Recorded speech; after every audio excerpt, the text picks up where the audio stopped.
मध्य प्रदेश में भाजपा सरकार 40% वनों का निजीकरण करने जा रही है। कांग्रेस विक्रांत भूरिया ने कहा कि इसके साथ ही पूरे आदिवासी इलाकों में खनन किया जा रहा है, जिसके कारण हमारी जमीनें छीनी जा रही हैं और हमारे लोगों को जेल में भी डाला जा रहा है।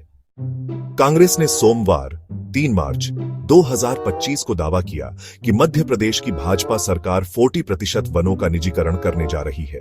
साथ ही आरोप लगाया कि इसका उद्देश्य आदिवासियों को उनके प्राकृतिक आवास से हटाना है।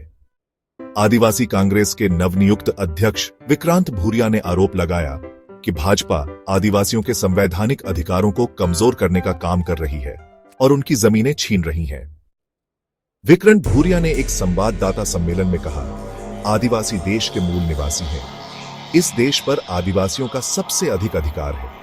इस देश में 12 करोड़ आदिवासी हैं, लेकिन उन्हें उनके अधिकार नहीं मिल रहे हैं। भाजपा सरकार उनके अधिकारों को छीनने का काम कर रही है। उन्होंने आगे आरोप लगाया, आदिवासियों के संवैधानिक अधिकारों को कमजोर किया जा रहा है, उनकी जमीनें छीनी जा रही हैं। उन्होंने कहा कि पंचायत अनुसूचित क्षेत्रों में विस्तार अधिनियम का उद्देश्य अनुसूचित क्षेत्रों में पंचायती राज्य को मजबूत करना है, क्योंकि आदिवासियों की जरूरतें और कानून अलग अलग हैं। इसमें ग्राम सभाओं को दिए गए कानून सर्वमान्य हैं, जिसका मतलब है कि गांव में स्वशासन आदिवासियों के माध्यम से होगा।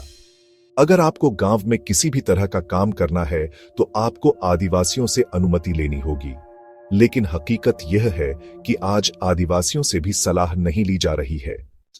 उन्होंने कहा कि इसके साथ ही पूरे आदिवासी इलाकों में खनन किया जा रहा है, जिसके कारण हमारी जमीनें छीनी जा रही हैं और हमारे लोगों को जेल में भी डाला जा रहा है। वन अधिकार अधिनियम के तहत आदिवासियों को वनों पर अधिकार दिए जाने का उल्लेख करते हुए आदिवासी कांग्रेस के अध्यक्ष ने कहा कि वन समितियों के माध्यम से अगर कोई आदिवासी कहीं भी पट्टा चाहता है तो वन समिति उसे पट्टा दे सकती है, लेकिन वास्तव में आदिवासियों को किसी भी प्रकार का अधिकार नहीं मिल रहा है। भूरिया ने कहा, मध्य प्रदेश की भाजपा सरकार 40% वनों का निजीकरण करने जा रही है। सरकार का कहना है कि ये वन बर्बाद हो गए हैं, इसलिए वे इन्हें निजी कंपनियों को देंगे ताकि वे इनका विकास कर सकें। लेकिन जो बात छिपाई जा रही है वह यह है कि आदिवासी इन जंगलों में बसे हुए हैं। या तो उनके पास इन जंगलों में चारागाह हैं या फिर उनके पास कृषि भूमि है।